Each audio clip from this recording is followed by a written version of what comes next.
1번 관동 대지진 100주년에 대해서 잠깐 말씀드렸습니다. 네, 고맙습니다.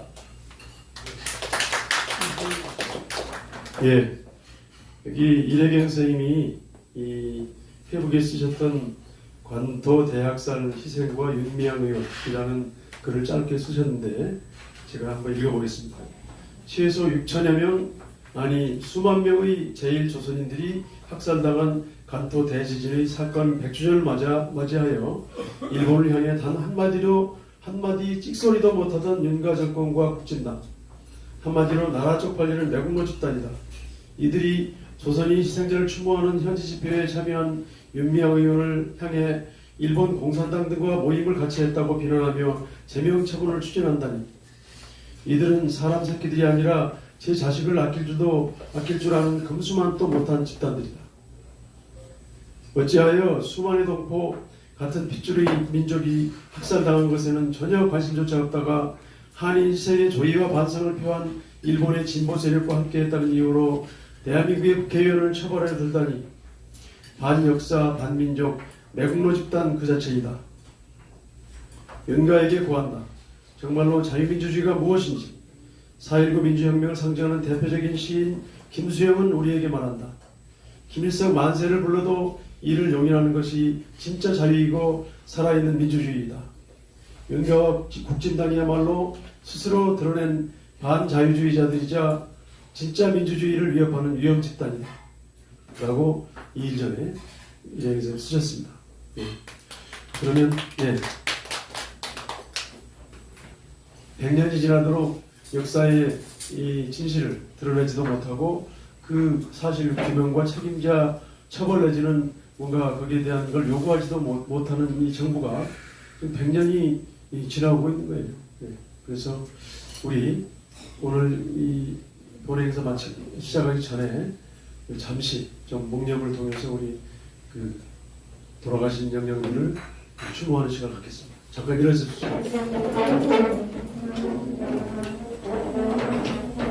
예, 일제의 그 아주 잔악한 만행에 의해서 희생된 우리 관동 대지진 희생자 우리 선열들을 추모하고, 또 앞으로 역사적 진실과 사실이 드러나고 그 책임을 묻고, 그래서 정의가 바로 실현되는 세상을 기리면서 잠시 묵념하겠습니다. 묵념.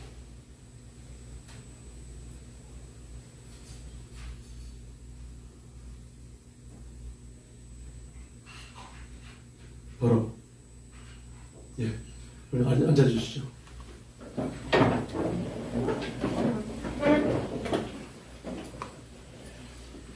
예, 오늘로 이래경과 함께 하는 희망세상 만들기 프로젝트입니다. 희망세상 프로젝트 네 번째인데요. 우리 앞에 놓인 현실이 절망적이고 비록 암울하고 답답하고 할지라도 우리는 한 그루의 사과나무를 심는다는 마음으로 지금 이 프로젝트가 진행되고 있습니다. 그래서 오늘은 우리 그 선열 중에, 그리고 조선이 망하기 직전에 망해가는 과정에서 그야말로 그 몸을 던져 뭔가 조국을 되살려보고자 노력했던 보제 이상서 선생님에 대해서 과연 지금의 우리 살아가는 이 현실에서 우리는 이 현실에 무엇을 하고 어떻게 행동해야 되는가에 대한 그런 교훈도 얻을 겸해서 우리 이래경 선생님의 네 번째 강의가 이렇게 시작되고 있습니다. 네.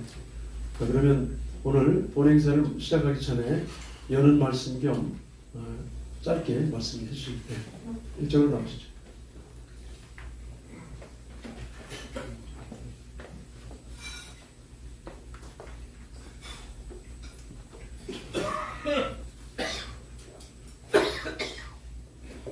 예. 저는 조중동 폐관시민실천단의 고문으로 있는 이필립입니다. 오늘 우리 준비 모임이 있어서 조금 전에 끝나가지고 제가 술을 조금 먹고 왔습니다. 그렇지만 이번에는 아주 좋은 강좌에 여는 말을 해달라, 이런 부탁을 운명 선생한테 받았습니다. 어저께 받았는데요. 마침 이 강사가 저하고는 아주 괜찮은 사이입니다. 왜 괜찮은 사이냐? 우리는 초등학교 동창입니다. 국민학교, 옛날에는 국민학교 동창. 서울 흑석동에 있는 을로국민학교 동창입니다.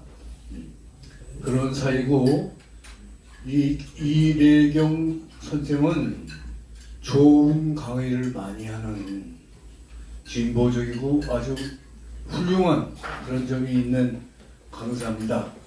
근데 이분이 하는 강좌가 있었다. 나 그 옛날부터 알고 있었지만 한 번도 참석하지 못했었습니다. 근데 오늘 참석하게 돼서 영광이고, 이런 강사들을 모시고 강의하는 이런 여러분들은 앞으로 좀 더 발전할 수 있고, 좀 더 희망적이고, 좀 더 나라에 도움이 되는 사람들이 될 수 있을 거다. 이런 생각을 갖고 오늘 여는 마당의 얘기를 끝내겠습니다. 고맙습니다. 네, 감사합니다.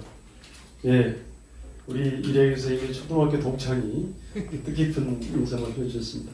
네, 그러면 오늘 독립운동의 선구자이자 만국의 그 한을 품고 항일운동에 나섰던 보제 이상 선생님에 관한 그런 말씀을 이래경 선생님께 부탁드리겠습니다. 큰 박수로 맞이해 주시죠.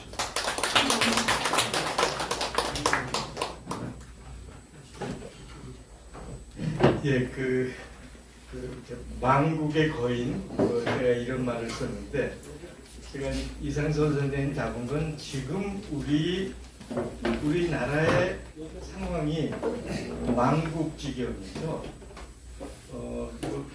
일부에서 내년 총선 얘기하는데 총선이 문제가 아니고 나라 자체가 지금 위기에 있는 그런 상황에서 제가 며칠 전에 지금은 구국전선을 논할 때입니다라는 글을 올린 게 있어서 그 글을 먼저 읽고 오늘 주제에 들어가겠습니다. 작금의 상황은 만국 과정에 있었던 구한말과 비견될 만한 참으로 비상한 시국입니다. 무기력했던 당시 모습의 원인을 동학의 창시자인 최재우 선생은 각자 위심의 탓이라고 우리에게 가르친 바 있습니다. 풍전 동화 같은 나라의 운명과 도탄에 빠진 백성들의 처지를 생각지 않고 무기력하게 그저 각자의 위치에서 자신들의 이해타산에 빠져 있었음을 질타했습니다. 이후 시천주와 사임여천의 깨달음과 함께 제법구민, 고국강민, 척양청의 구호로 창의된 동학혁명의 역사는 우리 모두가 잘 알고 있는 바입니다. 이렇듯 위대한 각성과 거대한 흐름이 현재 자랑스러운 대한민국을 만든 데 이끌고 있습니다. 그러나 현재 대한민국은 아래 언급된 몇 가지 상에서 보듯이 다시 치명적 만국의 과정에 접어들고 있습니다. 첫째, 국가, 위임된 공적 역할이 부재된 상황. 하나, 리더십과 나라 그리고 공동체가 실종된 상황. 권력의 무도한 사유와 검찰 법비들의 난동과 협박, 영토 및 생명을 위한 국권의 상실, 경제의 극전직하와 민생의 파탄, 여의도 드라마의 막장. 이 내용은 여러분들이 가슴에 분노로서 느끼고 있기 때문에 구체적 내용은 생략합니다. 그러나 하나 강조하고 싶은 것은 네 번째 항, 현재 검찰 법비들의 행태는 한마디로 난동과 폭거이며 우리 모두가 피땀의 희생으로 이루는 이 땅의 민주주의에 대한 일대의 도전이자 협박입니다. 이제 흩어진 각자의 이해타산과 입장을 뛰어넘어 구국의 심정으로 반드시 모두가 함께 해야만 합니다. 우선 당장 눈앞에 닥친 총선을 개혁 진보의 대연합을 통하여 완벽하게 승리로 이끌어야 합니다. 이에는 마땅히 민주당의 한껏 양보가 이루어져야만 합니다. 이를 통해 민주당은 땅에 떨어진 신뢰를 반드시 회복해야만 하고 그래야만 오는 총선에 승리할 수 있습니다.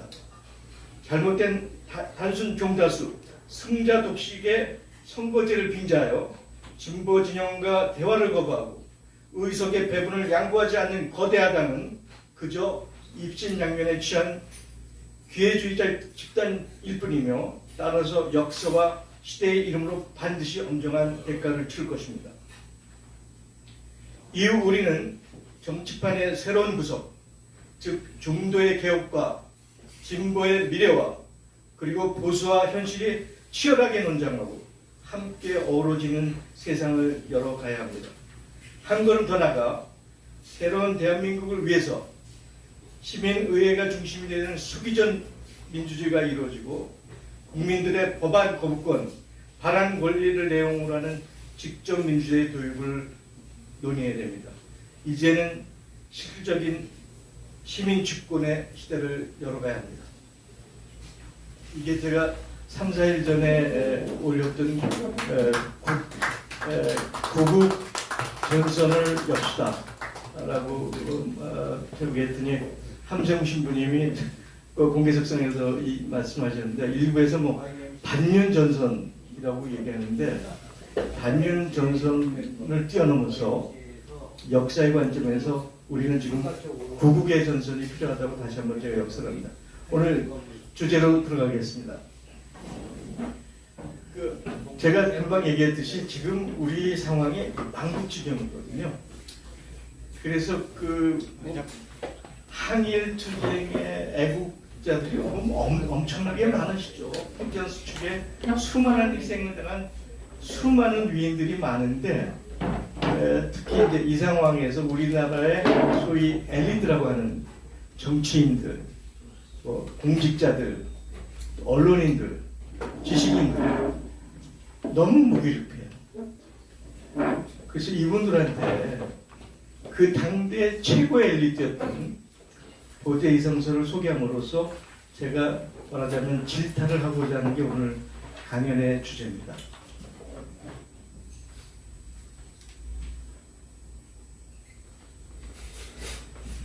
보제 이성설의 활동의 배경은 대한제국이 배경이에요. 대한제국이 생기기 전에 갑오 혁명이 있었고 갑오 혁명을 받아서 이제 위에서 갑오 경장, 갑오 개혁을 했죠. 김홍집 내각이. 김홍집 내각이 등장했을 땐 직강서에서 요구한 12개 조항 중에 상당 부분을 채택을 했습니다. 그러나 그 배후는 일본이었어요. 그 김홍집 내각은. 그리고 그 다음에 민비가 시해되고 단발령이 내리면서 전국 각처에 항일 의병들이 일어나기 시작하죠. 그런데 이제 그 민비 세력이 일본을 피해서 러시아 세력과 중국 세력을 끌어들이니까 민비를 이제 시한 건데 그 위험을 느끼고 이제 그 고종이 러시아 대사관으로 가는 아관 파천이 이루어지죠. 그리고 아간 파천에서 1년 뒤에 고종이 되돌아오는데 경복궁으로 가지 않고 덕수궁으로 들어옵니다. 그래서 이제 대한제국이라는 이름을 걸고 그 하늘을 위해서 죄를 올리는 원구단도 지으면서 말하자면 구한말의 마지막 노력을 하는데 그게 1897년에 이루어졌죠. 그래서 황제를 칭하고 새로운 이제 제국을 열죠. 우리가 알고 있는 헤이그 만국평화회의가 1907년에만 있었던 게 아닙니다. 제1차 만국회의가 1899년에 있었는데 러시아가 주도해요. 그 당시 물론 제1강국은 일본이지만 그 당시 러시아가 아주 강대한 힘으로 내려오기 시작하면서 러시아가 중심이 돼서 만국평화회의를 주도했는데 처음엔 러시아가 그 대한제국도 초대하려고 그랬어요. 근데 워낙 서구 세력들이 반대해서 실패했죠. 그리고 나서 일어나는 것이 이제 결국 영국, 미국 등등이 러시아를 견제하기 위해서 시작된 뭐 제2의 조선 전쟁이라고 하는 러일 전쟁이 이루어지고 러일 전쟁에서 일본이 승기를 잡으면서 사실 이때 이미 한일 의정서 고문 정치라는 형태로 한일 의정서가 이루어지고 1차 한일 협약이 이루어집니다. 그게 1904년이죠.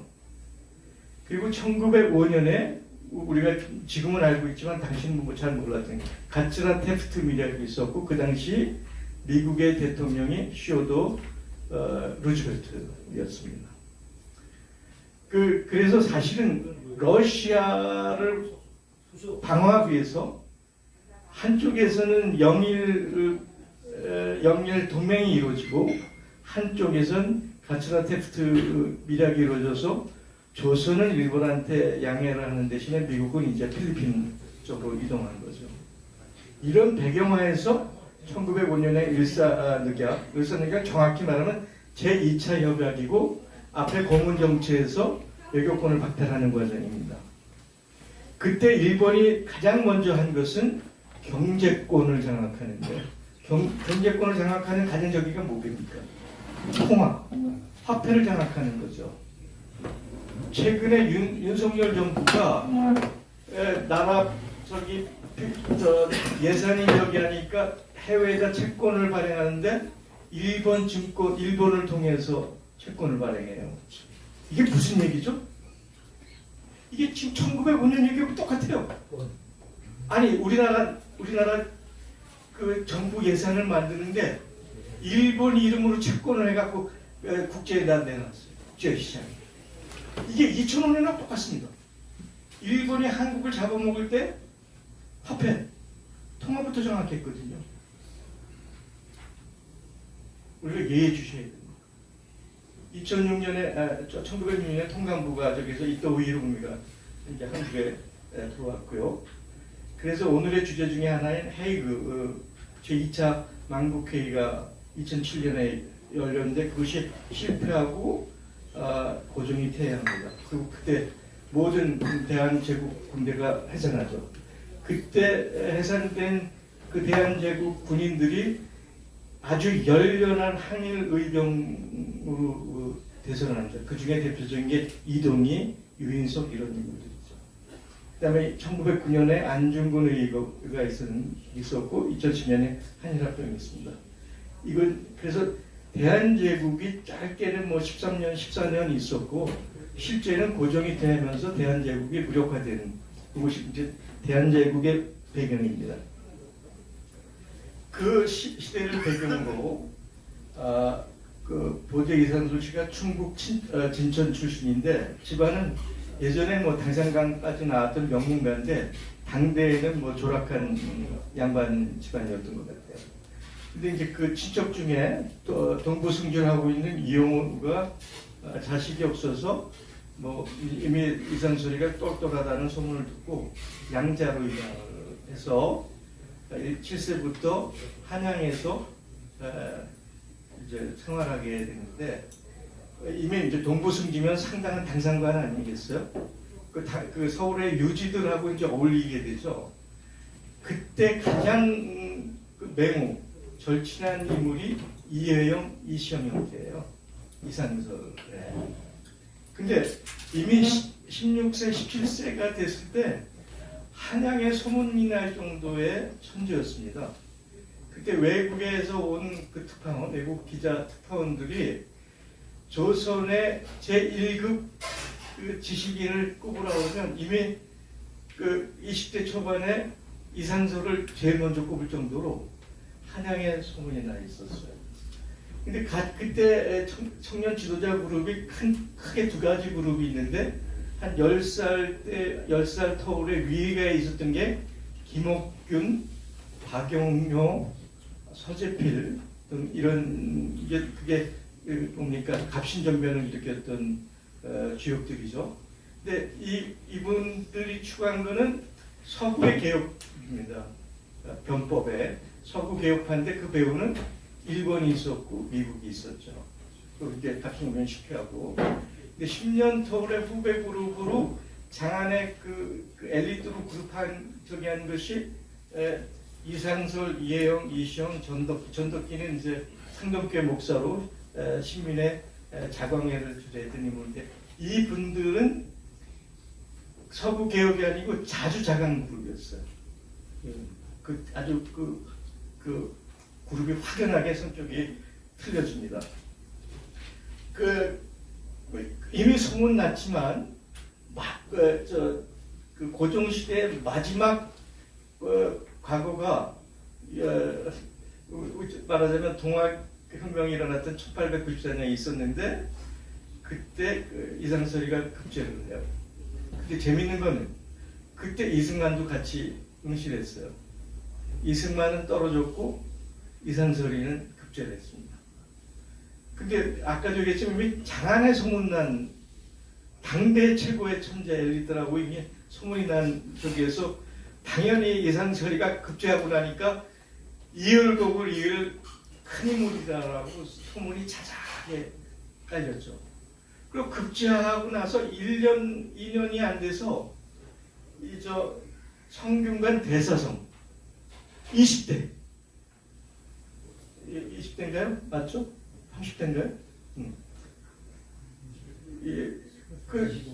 25세 성균관 대사성 관장이 돼요. 근데 이제 그 대한제국이 넘어가면서 이제 한성사범 교관으로 되고 탁지부 재무관, 국내부 특징관에서 정신없이 움직이는데 아마 본인은 그 사범 교육자였고 싶었던 것 같아요. 그래서 자꾸 다른 보직을 주니까 관직을 떠납니다. 떠나는데 고종이 그 관직을 멸하지 않고 풍계는 그냥 유지를 했던 것 같아요. 그 이상설에 대해서. 근데 이상설이가 고리타분하게 한학만 공부한 사람이에요. 그 4개 국어에 능력했고 나중에도 나오지만 수학, 화학, 법학, 국제법 등의 대단한 조예가 있었습니다. 이 얘기는 조금 더 자세히 나옵니다.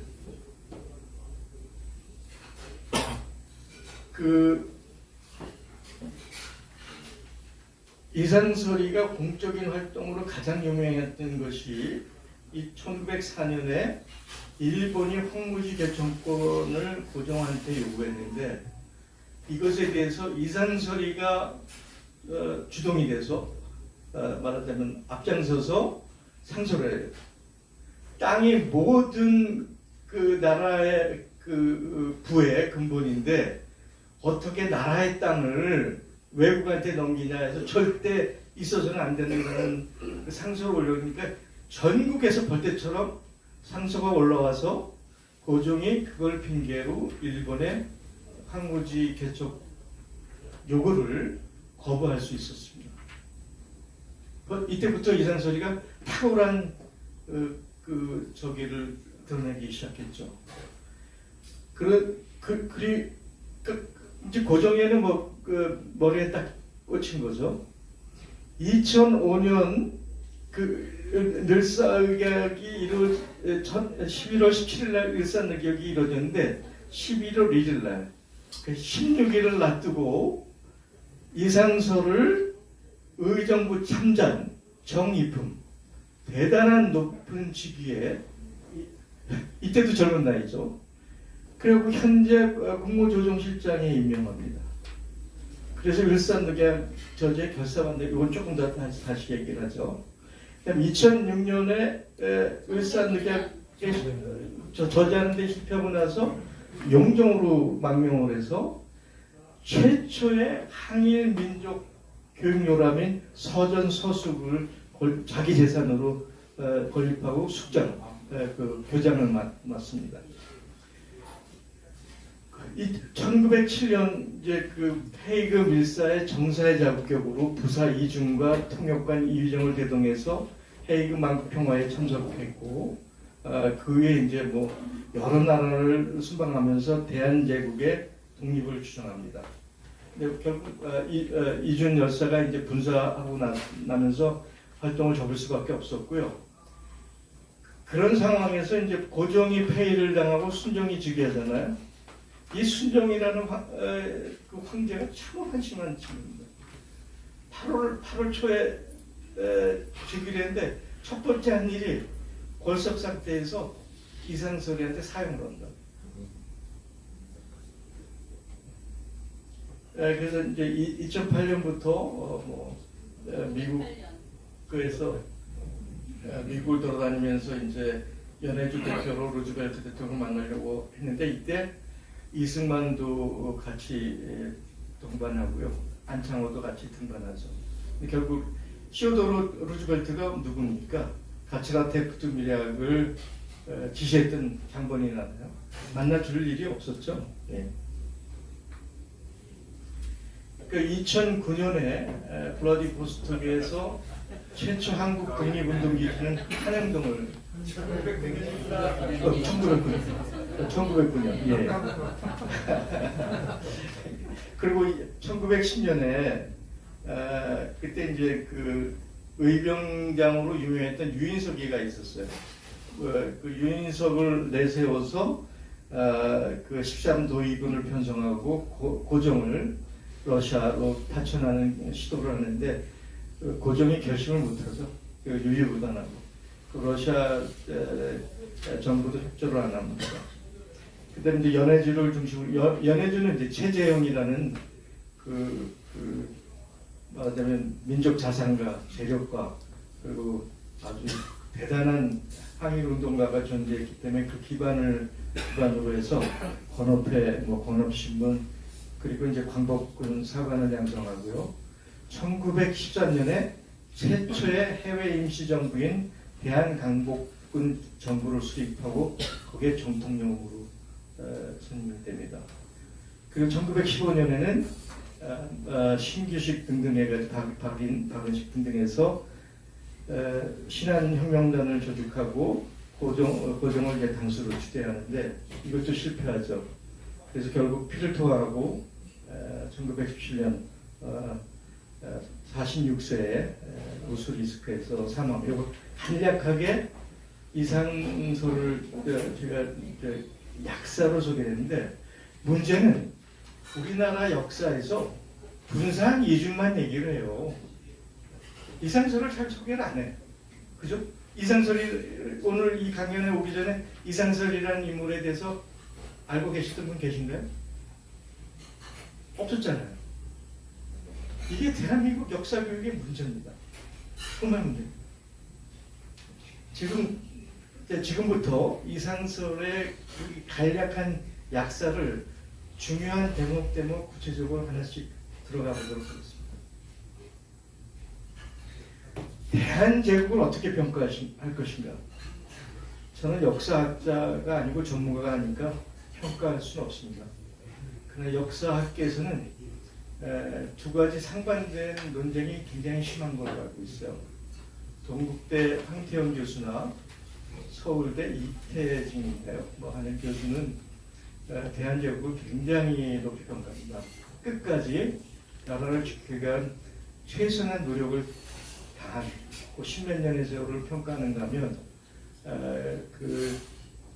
그것을 악평하는 입장에서는 고종이 왕족들 자기 가문을 나라는 어찌될까 없에 자기 왕씨 가문들을 지키기 위한 뭐라고 그럴까 졸렬한 작품이었다라고 평가하는 그런 두 가지 측면이 겹치는데 저는 어쨌든 대한제국의 고종이 마지막 노력했다는 부분을 좀 평가하고 싶은 측면이 좀 있습니다.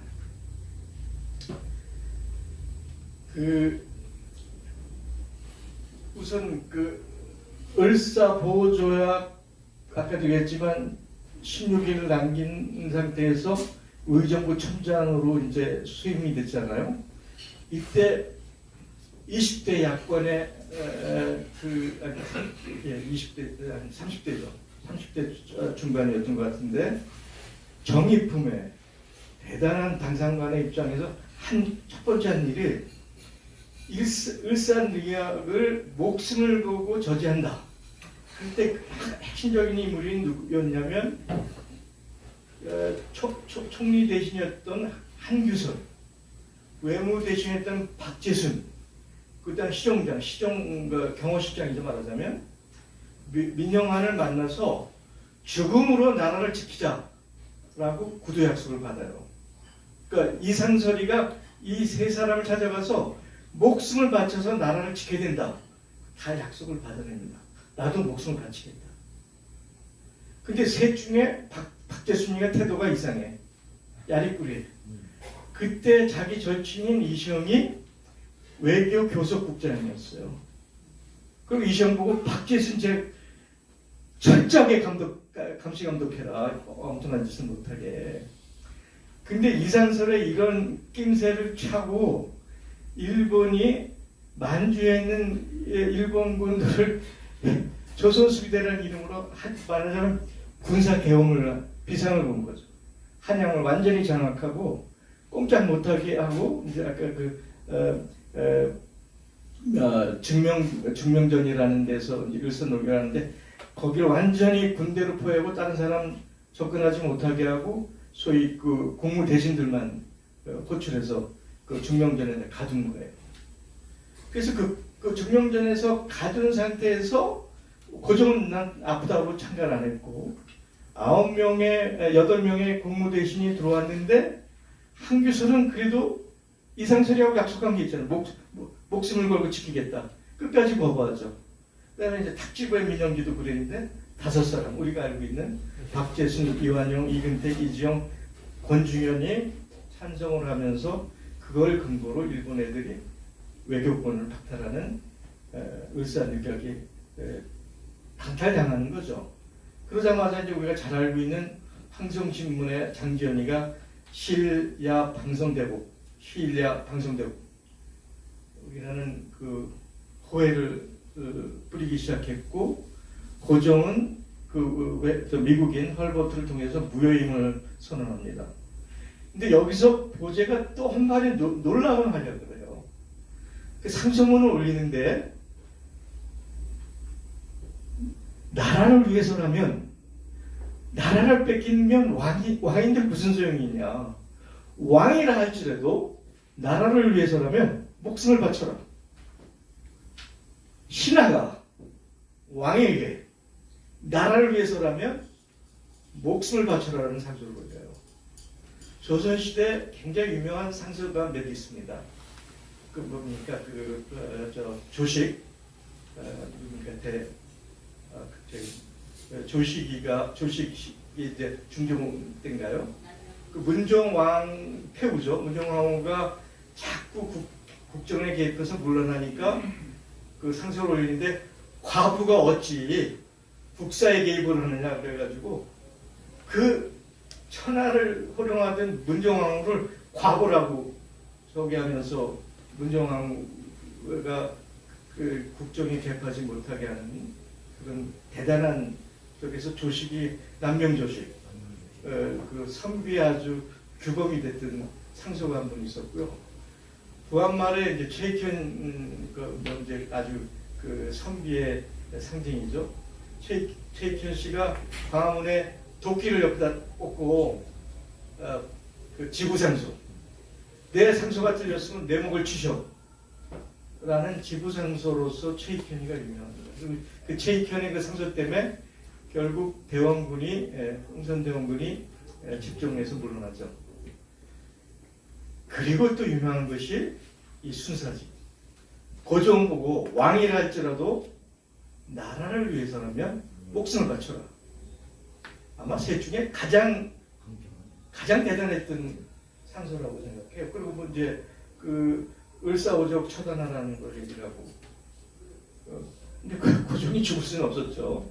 그러니까 이제 결국 그 상소를 끝으로 이제 사직을 5 올릴 고종이 4번을 거절했는데 5번째는 결국 이제 수락해서 공직을 떠납니다. 근데 아까도 얘기했지만 이 을사늑약이 체결될 때 김용환이가 이상설이하고 약속한 바대로 자결을 해요. 민용환이가 왜 자살했는지 잘 모르잖아요. 이상설이하고 철떡같이 약속을 한 겁니다. 나라를 지키겠다고. 1906에 죽죠. 그때 영국 대사도 런던에서 죽습니다. 본인도 김영환이가 자결했다는 얘기를 듣고 광화문 내거리에서 돌에다 머리를 찍어요. 피가 낭자해서 그때 이상설이가 다 죽었다고 소문이 났습니다. 그냥 급하게 실려가지고 한 달 만에 깨어나요. 이상설 씨가. 이게 중명전 을사늑약이 이루어졌던 그 공간이죠. 이게 덕수궁 서쪽에 있고 이게 을사늑약에 채워져서 소위 이토 히로부미가 여기서 무슨 짓을 했는지 아세요? 자기 한국 첫 애인 배정자가 여기서 살았어요. 을사늑약의 현정이 이루어진 그 공간에 이토 히로부미가 자기 애초 배정자한테 이 건물을 넘깁니다.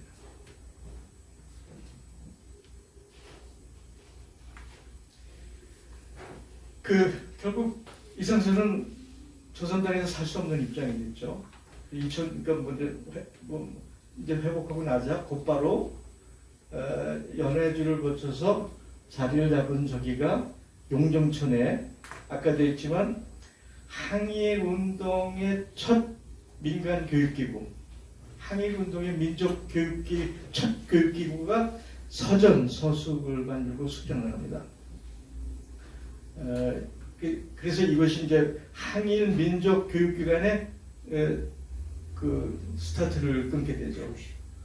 그래서 이제 쭉 얘기가 나와서 당시 학생이 22명이고 그 학과목이 고리타분한 게 가르치는 게 아니고 수학, 국제법, 헌법 등을 가르치는데 여기서 재밌는 거는 보제는 이미 한성사범 교봉 당시에 우리나라 최초의 수학 교재를 만듭니다. 우리나라 수학의 아버지가 보제 이상설이에요. 이것도 모르셨죠? 보제 이상설이가 수학이 얼마나 뛰어났냐면 그 당시 외국에서 유학 갔다 온 수학 전공한 사람들이 보제를 만나고 혀를 내둘러요. 외국 유학 갔다 온 사람들이 한국에서 혼자 독박한 이상설을 못 이기는 거예요. 수학에. 그만큼 천재였습니다. 이상설이. 그런데 이제 보제가 해구 정사가 되고 나니까 운영할 사람이 없어서 1년 뒤에 결국 서전서숙이 문을 닫는데 거기서 끝나는 게 아니죠. 그 문을 닫은 다음에 다시 영종에서 곧바로 몇 년 뒤에 나온 거 명동학교죠. 명동학교가 뭡니까? 우리가 유명한 윤동주 시인, 문익환 선생, 문익환 목사 다 그 출신이에요. 그러니까 명동학교를 만든 그 전신 서전서숙을 보제가 만든 거죠. 그 당시 교육기관을 좀 보면 제일 먼저 시작한 거는 미션입니다. 감리교가 중심이 돼서 혹은 미국에 약간 미션이 배제학당이 가장 먼저 생기고 그 외 경신이와 경신 승주들이 만들어졌고요. 거의 같은 시기에 이제 국가가 만든 관학교, 유경공원, 한성사범, 또 외국어, 의학, 농산학교들이 줄줄이 이루어지는데 아까 얘기했지만 한성사범의 교관으로 이제 이상설이가 있었던 거죠. 그 다음에 1900년도에 천주교단이 만든 진남패 도윤유학교가 천주교단이 시작을 하게 됐고 여기는 안중근 가문이 같이 관여합니다. 출연도 하고 재정적으로. 그 다음에 이제 우리 순수한 우리 민족의 민간 학교로서 생기기 시작한 게 1906년에 대성학교를부터 해서 오산 등등의 이제 다 시민회가지고 하고 그때 참여했던 인물들이 다 잘 알고 있는 안창호, 신채호, 이혜영, 진덕기, 양기탁들이 참여하는데 하여간 이 모든 것에 출발점에 보제가 있었다라는 기억해 주시면 됩니다. 헤이그 제2차 만국평화회의 이때 이상설은 용정에 사수 숙정을 하고 있을 텐데 그 헤이그 만국평화회의가 열린다는 소문을 듣고 당시 상동교회가 그 대한자강회 신민회 센터였어요. 그 목사였던 전덕기가 중심이 돼가지고 헤이그 만국평화에 우리가 대표단을 보내야 된다. 을사늑약이 무효라는 걸 전 세계에 알리고 대한제국의 독립을 선언해야 된다라고 근데 그때 모인 인물들이 이동희, 이동영, 신채호, 이상재, 이준 쟁쟁한 사람들이 이미 상종교회를 중심으로 모이기 시작하죠. 그래서 이분들이 모여서 수교하기에서 결정한 게 정사가 이상설, 부사가 이준, 그 다음에 통역강경 부사는 이종은 한국에 없었어요. 이종은 당시 모스크바 대사였던 이범준인가요? 그 아들이어서 어렸을 때부터 모스크바에 살아서 외국어에 뭐 러시아, 불어, 영어에 능통한 인물이었습니다. 20대에. 그래서 이제 그 외국어에 능통하니까 이제 이정희를 부사로 했었죠. 근데 우리가 잘 알고 있지만 이준이 누구냐? 이준. 우리나라 근대 검사 1호예요. 윤석열의 최고참 선배입니다. 윤석열 검사 지금 뭐하고 있는 거죠? 자기의 1호 검사 선배가 나라의 독립을 위해서 목숨을 바쳤는데 대한민국 검사 출신들, 검사들 창피한 줄 알아요. 이준이 우리나라 검사 1호입니다. 평양검사 1호. 한성재판소 활동을 했고, 근데 아주 거칠게 항일운동을 해서 말하자면 해임을 당해요. 해임을 당해서 뭐 독립협 활동도 하고 대한자공회 활동도 하고 아까도 얘기했지만 그 전덕기하고 해서 이제 그 해임 밀사 파견에 주동이 되죠. 그리고 자기가 부사가 되는 겁니다. 이종 아까 얘기했죠. 이범준의 처남이어서 모스크바에 있었습니다. 이에 대해서 고종 이제 극비리의 저기인데 이 모든 뭐랄까 메시지를 누가 하냐면 전덕기 부인의 이종자매가 친전대인입니다. 황제 김상궁이에요. 김상궁이 그 모든 메시지를 전달하고 해서 대화를 했고 고종이 승인하고 고종이 승인한 저기를 아까 얘기했던 헬보트를 통해서 국세와 수견 백지위원장을 내주고 대통령까지 지원합니다. 대통령까지. 그래서 이제 이준희가 그걸 가지고 영종에 가서 이상설을 만나고 같이 조인해서 모스크바 가서 이종을 대동해가지고 해구로 가는 거죠. 그런데 원래 지난번 1차에도 그렇지만 만국평화회 할 때 러시아는 대한제국을 항상 초대하려고 그래요. 근데 그때 세계 최고의 강국이 영국이었고 미국 아니었습니까? 이 세계 강국들이 결사반대해서 대한제국 이름을 빼는 겁니다. 우리 역사에서 영국이라는 존재가 아주 호약한 존재입니다. 영국이라는 존재. 그러니까 영국의 방해로 제명을 당해요. 그러니까 이제 특사들이 핵을 도착하니까 영국, 일본이 중심이 돼서 온갖 수단으로 참여를 저질러서 들어갈 수가 없습니다. 그래서 그때 이제 의장국이 러시아인데 러시아에 어필을 하는데 러시아는 항상 이중적입니다. 겉으로는 대한제국을 밀어주고 러시아가 고종을 보호해준다고 그러는데 구체적인 실제적인 액션은 안 해요. 그러니까 러시아가 창각의 결정은 주체국인 네덜란드가 한다. 우리 권한이 아니다라고 발뺌을 해요. 네덜란드가 어떤 나라입니까? 영국의 눈치를 봐야 되는 영국에 편입된 나라죠. 그러니까 허가할 수가 없었죠. 그래서 들어갈 수가 없었어요. 그래서 고종 황제 입장을 밝히는 국제적인 공식 서한이 이게 공고사라고 그러는데 참가를 못하면 그럼 공고사에도 접수를 시켜달라. 그것까지도 거절을 당했죠. 다행히 공식기관지에는 공고사가 게재가 되고 현지 신문들한테 완전히 톱기사, 전면 톱기사가 되고요. 그때 저녁 때마다 기자단과 참가자들이 저녁에 만찬을 할 거 아니에요. 그 만찬 자리에 항상 가서 우리 입장을 전달하는데 그땐 이의정이가 언어가 뛰어나니까 물론 모든 내용이야 이상설과 이준이 했겠지만 이의정이가 그 탁월한 언어로 그 대한제국의 입장들을 매일 밤 그 만찬 자리 가서 연설을 했었습니다.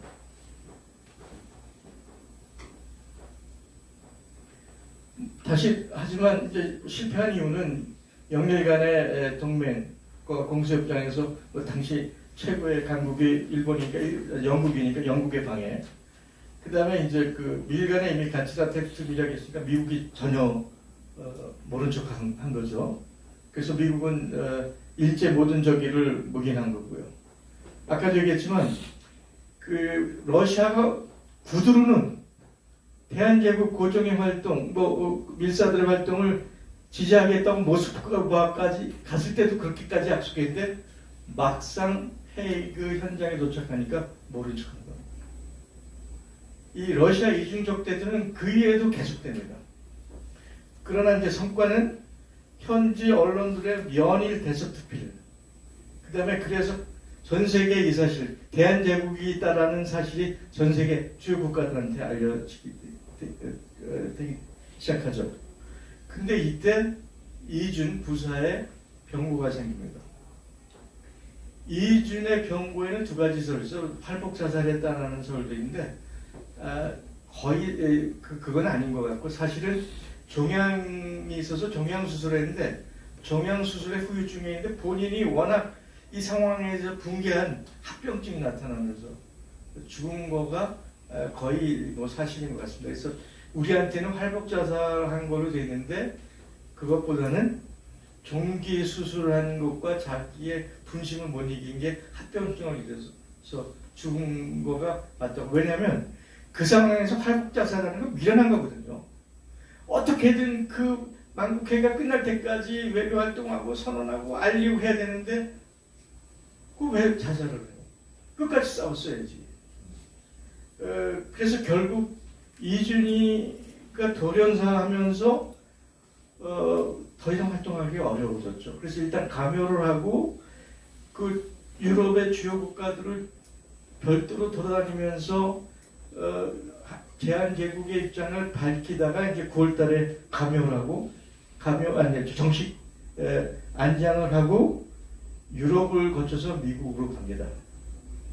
그 시오도르 루즈벨트를 만나려고 했는데 만나주겠어요? 근데 그때 같이 동반한 사람들이 이승만, 안창호 같이 동반해서 저기 했는데 얘기에는 이상설이가 이승만을 참 머저리 같은 놈이라고 만날 때마다 그 핀잔을 주고 욕을 했다는 거예요. 역할을 못한다고. 근데 미국이 이게 얼마나 이중적이고 말하자면 위선적인 거라고 하는 거는 우리가 조민수호 통상조약에 보면 미국이든 조선이든 제3국의 침략을 받을 경우 이를 공동대처해서 함께한다 라는 조약이 있잖아요. 그러면 이 상황에서 당연히 대통령이 만나주고 한국의 입장을 대변해줘야 되는데 그 미력 때문에 만나주지도 않는 거죠. 그 미국의 이중적 위선이 지금까지 계속되는 거죠. 계속되는 거죠. 이때 이미 보제는 한국의 영세 중립을 주장합니다. 이게 나중에 이제 안진근한테까지 영향을 미치는데 그건 조금 더 자세히 얘기하겠습니다. 이것이 당시 헤이그 현지의 도로판으로 일면에 대서특필된 사진입니다. 이게 이것뿐만 아니겠죠. 여러 군데 있었는데 자료로 남아있는 건 이유인 것 같아요. 여기서 가운데 앉아있는 사람이 보제 이상설, 좌측에 서 있는 게 이준, 젊은 친구 20대가 이희종. 그러니까 이희종은 20대, 보제 이상설은 30대, 이준은 그때 40대였습니다. 그래서 결국 미국에서 활동해서 실패하고 그 자리가 잡은 곳은 블라디보스톡에 자리 잡죠. 그 블라디보스톡이 자리 잡은 건 뭐 일단 뭐 그래도 러시아가 그때는 강국이었고 그 조선에 대해서 우호적이었기 때문에 자리 잡은 측면이 있고요. 그 당시에는 현지에 태정이라는 걸출한 애국지사 자산가가 있어서 상당한 기반이 갖춰져 있기 때문에 갔는데 거기에 이제 그 대단한 인물들이 같이 결합합니다.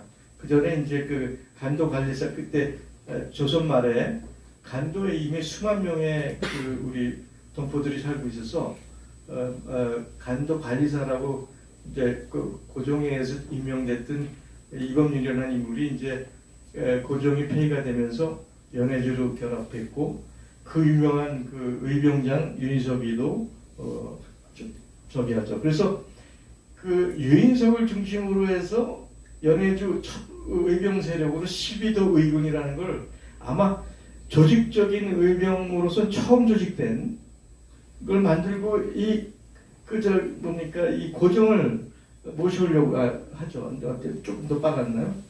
그래서 뭐 최정이 도와줬겠지만 어쨌든 항일 독립 최초입니다. 항일 독립 운동 기지라고 하는 한흥동을 건설했고 그 한흥동을 중심으로 해서 우리가 알고 있는 걸쭉한 인물들이 다 결집을 해요. 안창호, 신채호, 김자진, 홍범도 다 그 한흥동에 결집을 합니다. 안중근도 그렇죠. 그래서 그 한흥동을 중심으로 고종 황제를 연해주로 모셔오는 걸 계획하지만 우선 러시아 정부가 움직이지 않았고 본인이 결심을 못해서 실패합니다. 그런데 한일합병이 되니까 러시아가 돌변을 했죠. 그래서 그 연해주의 주요 인사들을 구속해요. 그래갖고 뭐 이상설 이범념들이 체포돼 갖고 옥살이를 합니다. 뭐 근데 그건 뭐 이제 외교적인 제스처니까 오래 가두지는 않았겠죠. 그리고 이제 풀려나는데 풀려나면서 이제 최재형이 그 항일운동을 조직하는 이름이 권업회입니다. 이름은 뭐 사업 조직처럼 하지만 실제로는 항일운동을 하는 조직. 집행부는 최정희가 맡았고 그 집행부의 활동을 의결하는 의결부의 의장을 이상설이가 맡습니다. 그리고 이제 권업신문을 만들고 그때 신채호가 주필로 그 권업신문에 등장을 하죠.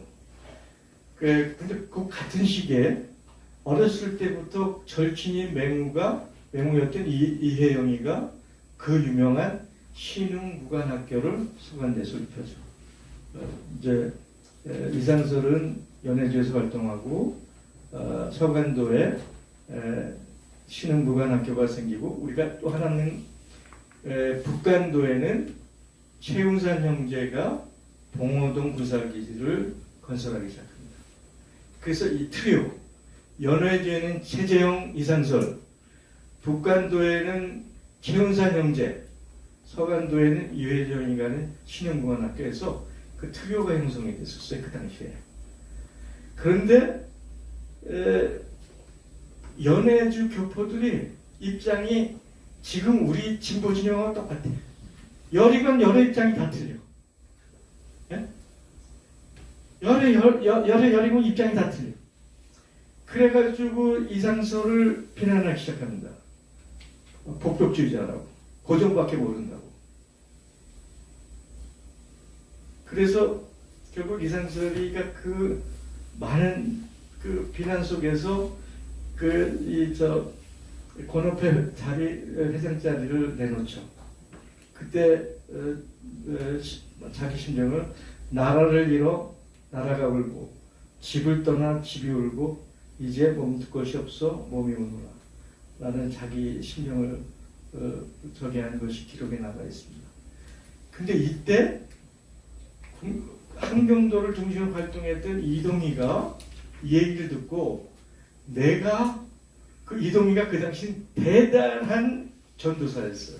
신령으로 울리는 나중에 공산주의가 됐지만 내가 연해주 우리 조선 민족을 하나로 합치겠다 해서 이동희가 이제 결합을 합니다.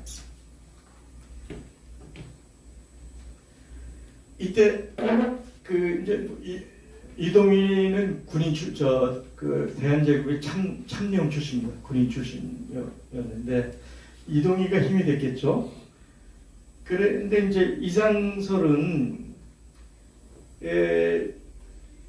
1차 대전이 일어나면 러시아가 러일 전쟁에 졌다라는 저기에 보복으로 대일 전쟁을 일으킬 거라고 예상을 했었어요. 러시아가 일본에 대해서 보복전을 필 거라고. 그래서 이 양반이 그 연해주 총독의 고문이기도 했어요. 러시아 총독에. 그 협조를 받아가지고 한인 중심으로 3만 명의 무장 세력을 가지고 있었다고 그래요. 그 과장인지 모르지만 대단하잖아요. 무장 병력이 3만 명. 그 뭐 아까 했던 유인석이나 뭐 이동용이나 하는 거출한 인물들이 있었죠. 뭐 거기에는 아까 했던 홍범도나 뭐 다 있었겠죠. 그런데 1차 대전이 딱 터지니까 러시아가 정반대로 움직여. 그리고 러일 공동 방위 체제를 만들고 모든 조선인들을 꼼짝마 이렇게 돼버린 거예요. 근데 그나마 이제 이상설은 총독의 고문이니까 뒤로 해가지고 만든 게 대한광복군 정부. 이게 최초의 해외 망명 정부입니다. 그래서 본인이 정동영으로 들어가고 그 연해주 민족을 하나로 합치겠다고 등장했던 이제 이동용이 뭐 군인 출신이기도 하고 부통령으로 취임합니다. 그러나 러시아가 굉장히 타이트하게 저기하고 경고하고 위협을 가해서 이상설이 거기서 더 버틸 수가 없어서 상해로 이동을 해요. 그러니까 대한광복군 정부라고 만들어 놓고 러시아가 대일 보복전을 벌일 걸 기대했는데 상황은 반대로 돌아간 거죠. 러시아가 일본하고 손을 잡고 상호 방위 조약을 맺어버렸으니까 활동을 더 할 수 없잖아요. 그래서 상해로 왔죠. 그래서 상해에 와가지고 또 가만히 있었겠어요? 그때 박은식, 최규식 등가해서 신한혁명당을 만들고 자기가 본부장을 맡고 고종을 당수로 추천합니다. 그런데 이때 신규식이가 아주 중요한 인물입니다. 이게 우리나라 임시정부를 만들 때도 가장 중요한 인물인데 신규식이라는 인물이 누구냐면 손문과 함께 신해혁명을 일으킨 그 주역 중에 하나인데 신해혁명에 참여한 유일한 조선 인물이에요. 그리고 중국 국민당 손문의 절대적 지지를 받고 중국의 인사들과 교분이 상당한 인물이 신규식이죠. 그래서 이 신규식이가 임시정부에도 큰 역할을 합니다. 그런데 신규식은 이미 손문과 함께 삼민주의, 민주공화정을 선언했던 사람이잖아요.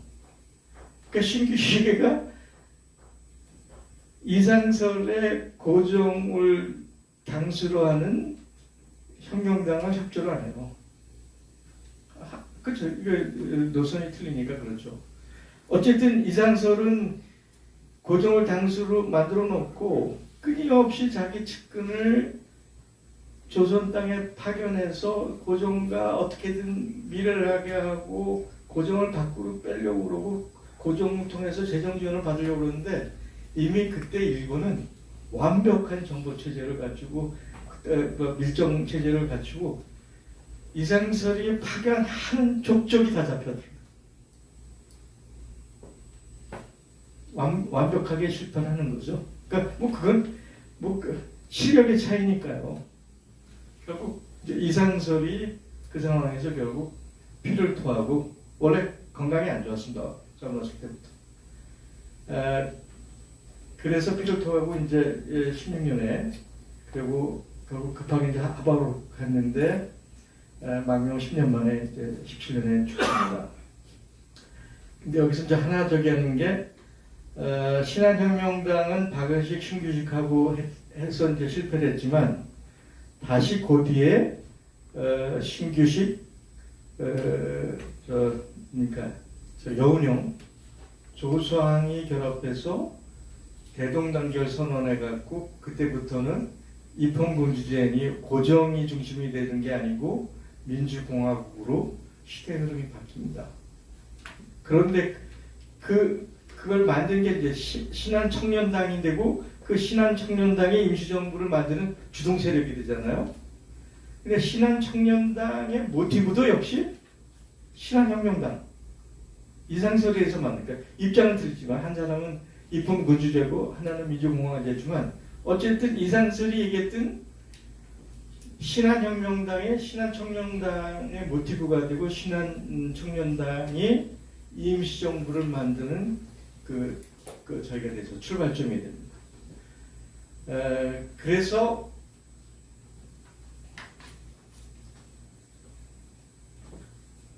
고대 이상설은 당대 최고의 엘리트 천재 이율곡을 이을 만한 인물이라고 장안에 소문났던 시대의 거인이 결국 망명생활 10년 만에 죽습니다. 근데 여기서 하나 이제 두 가지 정도 얘기를 해야 되는데 1909년 10월 26일 날 안중근이 이토 히로부미를 저격하잖아요. 근데 그 여름에 블라디보스톡에서 이상설을 만나요. 그 이상설을 만난 그 인상을 자기 일기에다 적은 내용입니다. 이상설 금년 여름 해상 위에서 만남. 동인의 포부는 대단히 크며 세계대세에 통하고 동양의 시국을 간파하고 있다. 이토 히로부미가 동양의 평화를 깰 염려가 있다고 말하고 있다. 애국심이 강하고 교육을 도모하며 국가 백년 대계를 세우는 인물이다. 또한 동양 평화주의에 대하여 동인과 같은 마음을 지니는 드물다. 여기서 우리가 느낄 수 있죠? 이상설이 동양 평화를 얘기했고 세계 흐름을 얘기했고 이토 히로부미가 얼마나 이 흐름의 조선의 역사에 방해가 되는 위험인물인가를 안중근한테 가르쳐줍니다. 죽이라는 얘기는 안 했죠. 그러나 안중근은 이상설을 만나고 나서 이토 히로부미를 죽일 결심을 했겠죠. 그죠? 그리고 안중근이 이제 옥중에서 얘기한 동아평화론의 근간은 이상설에서 온 거예요. 아까도 이제 영세 중립 얘기를 미국에서 했고요. 근데 그 이상설을 비판하는 입장이 있습니다. 그 딱 하나죠. 복벽주의다. 고종밖에 모른다. 아까 그 권업회를 그만둬야 되는 비판의 저기도 그런 측면은 분명히 있었다고 봅니다. 그래서 그 이제 뭐 고대 총장까지 했던 뭐 김준엽이나 이런 등등 사람들이 얘기했지만 어쨌든 이상설은 유교적 충분주의자, 복벽주의자라고 이제 평가받는 그런 측면이 있습니다. 뭐 저는 그 시대의 그 역사 흐름의 한계라고 저는 봅니다. 이상설의 한계라고. 그때 이상설한테는 국가의 중심이 고정면에 누가 있었겠어요. 그렇죠. 근데 이제 뒤늦게 대통령 훈장을 수서받고 그 전국적이진 않지만 자기가 태어난 충청도 진천에서 역사적 인물로 승무를 받으면서 승열사라는 그 재단이라고 그럴까요? 이루어지고 2001년에 러시아 수입군 강변에 이상설 유어비가 건립이 됩니다. 그래서 블라디보스톡 여행을 가신 분은 아마 필수 코스로 이상설 선생의 유어비를 들리는 게 필수 코스로 되어 있는 걸로 알고 있습니다. 그래서 마지막으로 정리하면 이상설이 자기가 굴신하고 그 시대에 야합을 했으면 이완영, 박재순에 못지않은 영화를 이뤘겠죠. 그 위치가 단 한 번도 타협하지 않았죠. 자기의 모든 것을 던져서 46세 죽을 때까지 헌신을 다해서 보국 민민의 삶을 살았습니다. 그 다음에 놀라운 것은 항일운동의 첫 번째 자리에는 항상 이상설이가 있었어요. 교육기관도 이상설이가 제일 만들었고, 만국평화회의 정사로도 이상설이가 갔었고, 연해주에 가서 그 사람들을 조직해서 흥한동을 만들었고, 13의군도 만들었고, 최초의 망명정부인 대한광복군 정부도 이상설이가 만들었고, 상해 와서 신해혁명당이라는 당, 이당 치국이라는 그 당의 개념을 이상설이가 시작하는 거죠. 그 구항마을부터 항일투쟁의 모든 자리의 맨 앞에는 이상설이가 있었습니다. 다만 아까 얘기했지만 김준엽 얘기했지만 6.25 충분주의자였다라는 시대적 한계를 뛰어넘지 못한 것이 마지막 아쉬움이죠. 그래서 이것이 그 진천에 있는 숭렬사 모습이고 그 앞에 있는 동상의 모습입니다. 그나마 다행이죠. 우리 역사에서 잊혀져 갈 수도 있었는데, 근데 지금 바로 이 망국적 상황에 처한 이 상황에서 우리는 역사 속에서 다시 이상설을 살려내야 되고, 소위 우리 사회에서 엘리트라고 하는 자들, 정치인들, 공직자들, 언론인들, 지식인들한테 그야말로 죽배의 질타를 가해야 되는 메시지를 제가 오늘 이 강연을 통해서 던지고자 했습니다. 감사합니다.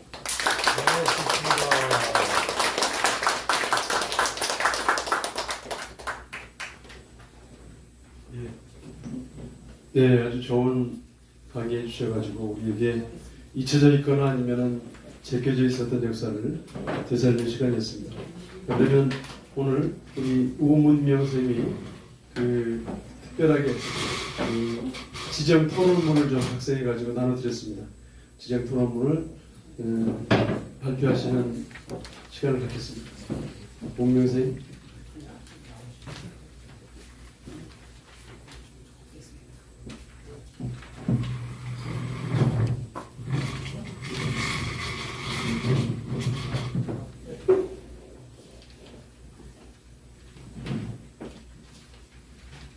네, 오늘 이렇게 한 장짜리 토론문을 작성해 주신 우문명 선생님 박수로 맞이해 주시죠.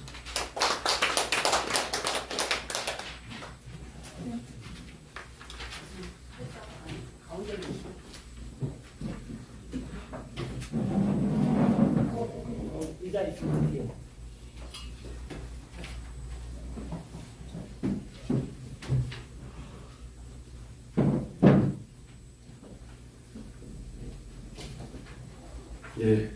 토론 시간이 안 보일 수가 있을 텐데 토론 시를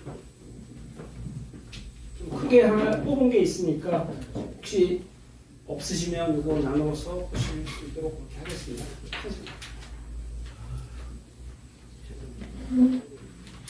제가 10분, 15분 정도를 제가 쓸 수 있으니까 그 정도로 해서 빨리 좀 읽겠습니다. 먼저 지금 발제를 하시는 이래경 선생님의 그 강의를 잘 들었고요. 그 내용을 가지고 제가 이 토론문을 만들어서 한번 읽어보겠습니다. 항일운동의 선구자 보제 이상설, 부제로 대한제국의 망국 시절의 거인에 대한 토론문. 본 발표는 과연 한국 사회에 희망은 있는가라는 말씀에 한국 사회의 변혁의 방향과 미래 좌표라고 설정하시고 이 시대를 통찰하고 계신 이래경 선생과 함께 진행하고 있는 이래경의 희망세상 프로젝트입니다. 그동안 진행해온 발제 내용들을 살펴보면 첫 번째 패권 체제에서 다자적 상호주의, 두 번째는 구한말 민중의 위대한 자각 통합, 세 번째는 한국 역사 속 오래된 미래, 우리 민족의 DNA 등 다양한 주제의 내용으로 발표를 이어오고 있습니다.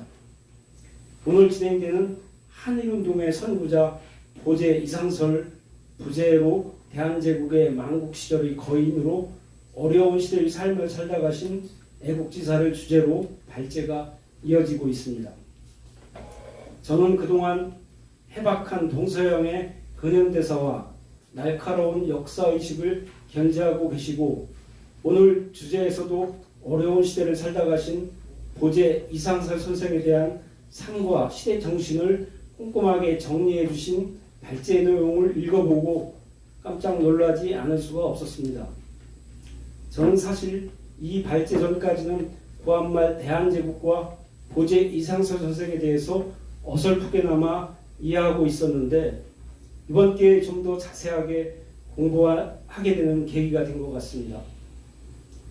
이런 자리에 토론을 맡게 되어 영광스럽고 고맙다는 생각이 듭니다. 구한말 외세와 제국주의가 득세하던 시대의 대한제국의 상황과 현재 한반도 상황이 비슷하다고 볼 수도 있겠습니다.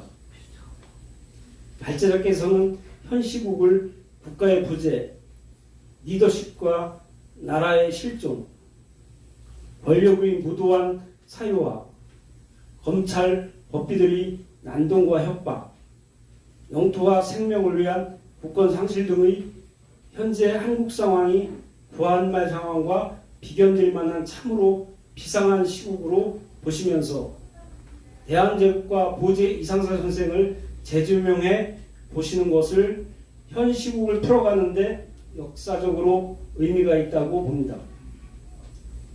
발제자께서는 보제 이상설 선생에 대해서 망국시대에 온 삶을 바쳐 항일운동의 근거지를 마련하고 독립운동의 선구자로 한 시대의 선구자 엘리트로서 불신하지 않고 우인민 우이공의 헌신적인 삶을 보인 역사의 전형이라고 보고 있습니다.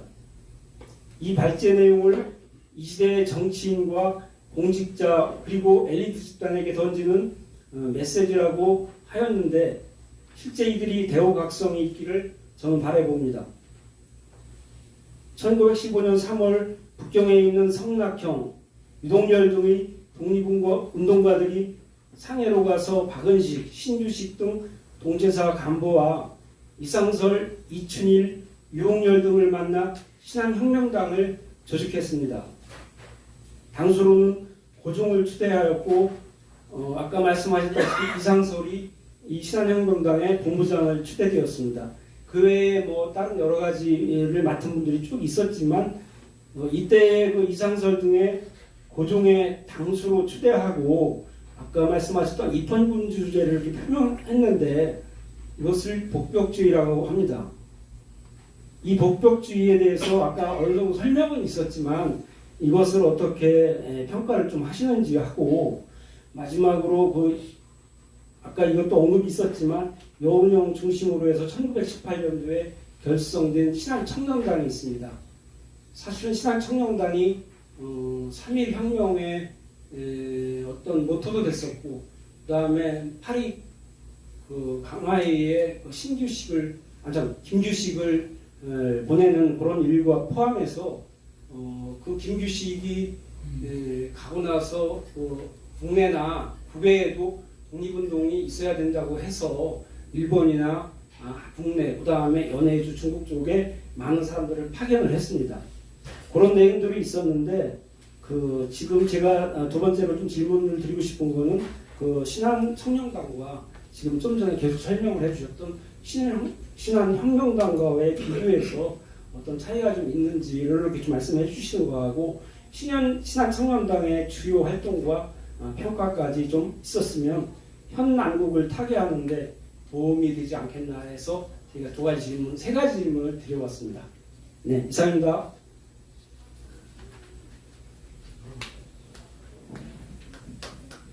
지금 그 우 선생님이 저희한테 이제 토론해 저기로 한 두세 가지 질문해 주셨는데 그것을 답변하기 전에 혹시 뭐 플로어에서도 질문이 계시면 그와 같이 섞어서 같이 연동해서 제가 답변 드리는 게 더 효과적일 것 같은 생각이 들거든요.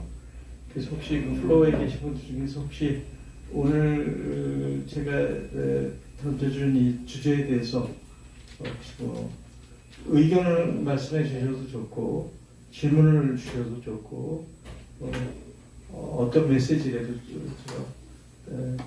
환영하겠습니다. 네, 제가 질문이 하나 있습니다.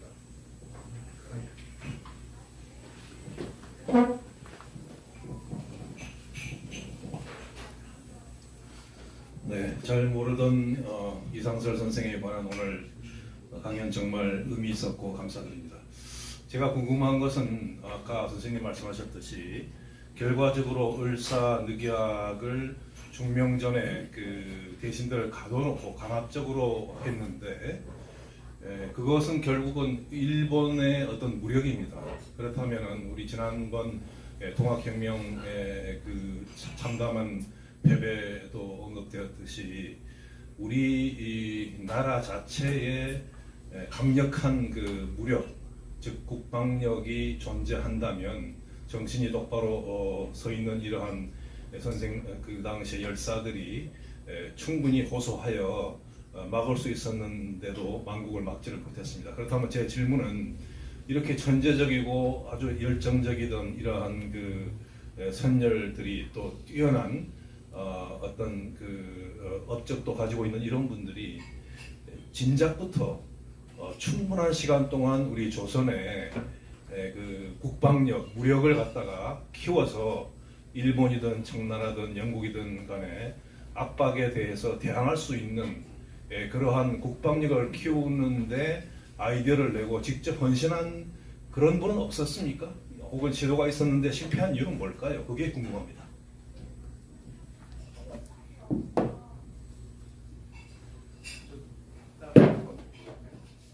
없으신가요?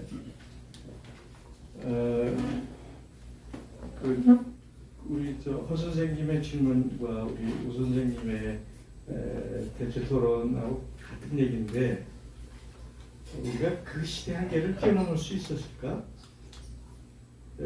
우리가 거의 뭐 대국, 거의 뭐 하늘처럼 모셨던 청나라가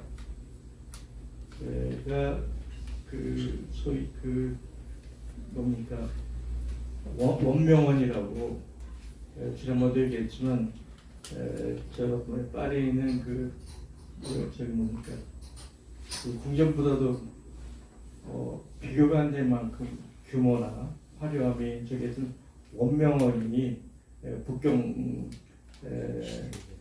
저기 점령을 당하면서 약탈을 당했잖아요. 그 소식을 듣고 수은채리오 선생님이 한 말이 순망치 아니다 라고 개탄을 하신 거죠. 그게 아마 우리 구한말 대부분의 백성들 선비들이 똑같은 심정이었을 거예요. 대국인 청나라도 저렇게 무기력하게 떨어지는 그 천지가 무너지는, 하늘이 무너지는 상황 같은. 그 당시 그 이용장이 그 무슨 어딥니까 북 무슨 해군 북양 해군이라고 상당한 군사력을 갖고 감히 일본이 청나라를 이길 것인가 라고 사실 그 이용장 자신도 자신했었죠. 근데 거긴 안팎의 문제가 있습니다. 그 북양 해군이 하드웨어는 갖췄지만 그걸 운영할 수 있는 재정이 필요하고 어차피 그 배라는 게 독일인가에서 수입한 거기 때문에 그 배를 운영할 수 있는 경험들을 전수받아야 되는데 그건 재정이 필요했잖아요. 근데 그 재정으로 마련한 거를 서태후가 무슨 짓을 했느냐? 그 앞에 그 이화 그 큰 바다 이화원을 만드는데 모든 재원을 다 소진해서 북양 군대를 훈련시키고 운영할 수 있는 운영 자금이 전혀 없었습니다. 껍데기밖에 없었던 그 내용이죠.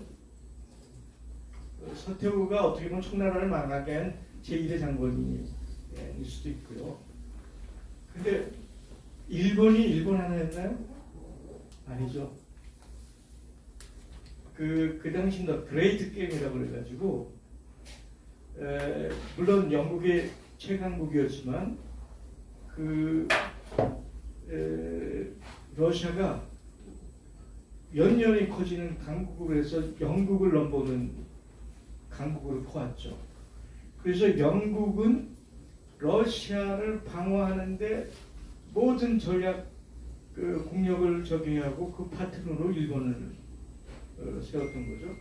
영일 동맹이 그렇게 해서 이루어졌고 일본에 어마어마한 지원을 합니다. 외교적인 것뿐만 아니라 재정적인 것 지원해서 일본을 키웠던 거예요. 일본이 저렇게 갑자기 큰 거에는 아까 대충 영국이 있었고요.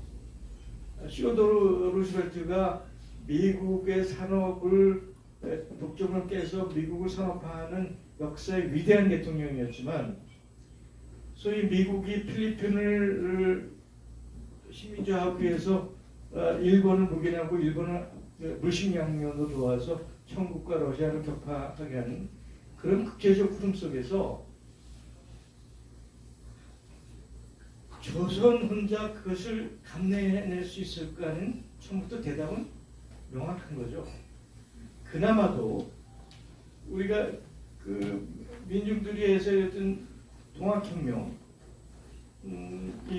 그 당시 이제 흥선대원군과 서로 협력하냐 마냐 하는 내부 논쟁이 있었는데 그 한양의 소위 그 당국자들이나 엘리트들은 사분 오히려 됐죠. 아까 얘기했듯이 일본이 뒤에서 키운 갑신정병파, 자강파, 친중파 여전히 이런 최기현 같은 경우는 친일파겠죠.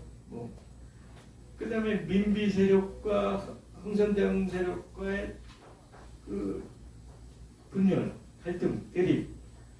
그래서 내부의 그것을 결집해 줄 수 있는 내부의 리더십이나 저기가 전혀 없었던. 지금 우리도 비슷하죠. 지금 우리도 비슷합니다. 캠프 데이비드가 뭡니까?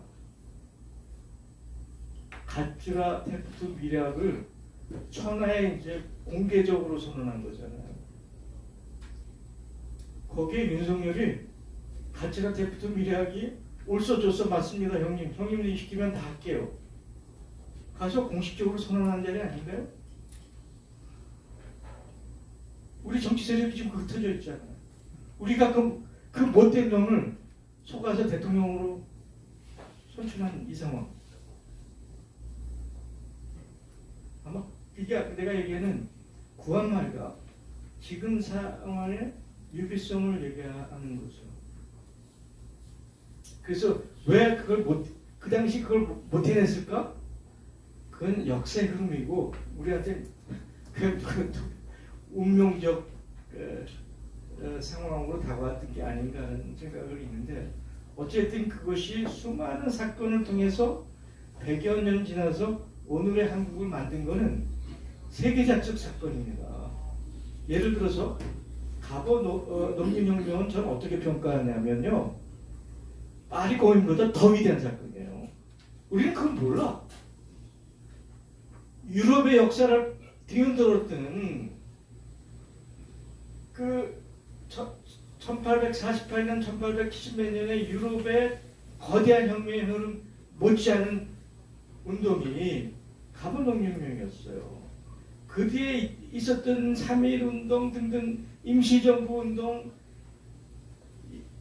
유럽 역사를 우리가 68혁명 얘기하지만 우리는 4.19도 있었고 유월항쟁도 있었고 촛불혁명도 했잖아요.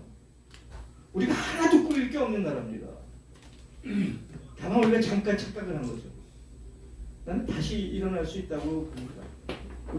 우리가 내부에서 어떻게 해내느냐. 그게 이제 다음 제가 세 번째 주부터 여러분들이 하도 저한테 이제는 좀 대한민국 혁신 프로젝트 좀 얘기하십시오. 그래서 이제 세 번째 주부터 얘기할 텐데, 그래서 제가 5번에 걸쳐서 민주주의라는 정치, 가버넌스에 대해서 얘기를 할 겁니다. 그 첫 주제가 민주주의의 위기. 주제로 이제 제가 얘기를 할 텐데요. 그거하고 이제 별도로 이제 우 선생님이 그 이상설에 대한 그 삶은 그야말로 그 감동적인데 한계가 법벽주의 내지 입헌군주제라고 이제 비난합니다. 근데 예를 들어서 안중근 같은 경우를 보면 안중근이 한때는 동학터벌군의 대장이었잖아요. 그렇죠? 그다음 동학혁명을 얘기할 때 동학이 고정을 이라는 말하자면 그 군주제를 확보하려고 그랬을까요? 그 당시 동학혁명으로 불가능한 얘기죠. 동학혁명 보고 왜 그 군주제를 접고 왜 저희 민주제 내지는 공화제를 못했냐고 얘기하냐면 그건 우문이죠. 그렇죠? 안중근 보고 젊은 시절에 안중근이 가지고 있는 정보로서는 동학 농민의 움직임이 국가의 반란죄라고 자기는 생각하기 때문에 토봉권을 조직하지 않았겠어요? 그럼 그 당시 안중근이 갖고 있던 정보의 한계, 인식의 한계, 판단의 한계죠. 그 부분은 우리가 지금 똑같습니다. 저 뭡니까? 누구죠? 홍범도 갖고 그 당시 왜 소비에트 군사 재판관으로 가서 앉아 있었냐? 그 당시 민족해방에서 사회주의에는 뭐가 있었습니까? 대한민국을 잡아먹은 게 제국주의인데, 그게 일본이든 영국이든 미국이든 다 협조해서 만든 제국주의인데, 자본주의. 그것에 정하게 유일한 세력은 사회주의 아닌가요? 공산주의 아닌가요? 그럼 당연히 홍보들은 사회주의하고 손잡고 소비에트 손잡아야지. 민족을 해방시키기 위해서. 그걸 욕한다는 게 말이 돼? 어불성설이죠. 역사를 모르는 무식한 놈들이죠. 이상설의 입장에서는 자기가 마지막 과거에 급제했고 고정에 의해서 말하자면 발탁된 인물이고 뭐 고정 보고 죽으라고까지 했지만, 그리고 고정에 의해서 밀사로도 파견됐고 했던 그 과정 속에서 이상설이가 민주공화제라는 거를 머릿속에 그리기에는 그 시대가 아직 서리거든 거죠. 그렇죠? 그래서 이상설이가 고정 보고 죽으라고 하는 건 뭡니까? 그건 고정 개인의 문제가 아니잖아요. 보국 안민, 보국 위민의 입장에서 고정을 평가했고 입헌군주제까지 생각했던 거라고 생각하면 그 시대적 한계와 동시에 의미는 평가할 수 있다고 봐요. 마지막 질문이 그러면 신한혁명당과 신한총명당의 차이는 뭐냐? 도저히 이상설도 세월이 지나면서 이제 이군 치국의 시대는 지났다. 군주가 나라를 다스리는 시대는 끝났다. 그래서 이당 치국이라는 개념을 만들어서 신한혁명당이라는 걸 그 천재죠. 그러니까 이군 치국에서 군주가 나라를 지배하는 시대는 지났고 혁명당을 만들어서 나라를 다시 되찾자 라고 하는 이당 치국의 개념을 신한혁명당에 심은 겁니다. 그죠? 그건 뭐 박은식, 신규식하고 그런데 도저히 이상설의 머릿속에는 입헌군주제 정도가 그려져 있던 거예요. 그죠? 그러니까 고정은 이제 옛날의 군주가 아니고 입헌공화국의 입헌군주제 대표, 간판 정도를 생각했던 거죠.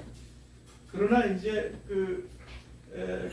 그 뒤에 대동단결 선언한 그 신진 세력, 특히 조수항이가 대단한 역할을 했는데, 조수항은 이제 동경대학에서 법학을 했고 최초로 군대법을 체계적으로 공부한 애국자 젊은 사람이었어요. 그래서 고종이 국권을 뺏겼으면 국가의 권력이 강제로 강탈당한 거기 때문에 일본 제국이 국권을 갖고 있는 게 아니다. 군주 제도에서 국권을 양탈당했으면 그 국권은 그 조선 땅에 사는 백성이 군권을 가진 거다. 국권을 가진 거다. 주민 제권의 논리를 조선이 펴기 시작했고, 거기에 신규 시기도 여운형이 다 동의해서 소위 대동단결 이후에 이당 치국의 개념은 맞는데 입헌 군주제가 아니고 민주공화국이 맞다. 나는 한 발자국 더 나간 새로운 시대가 열립니다.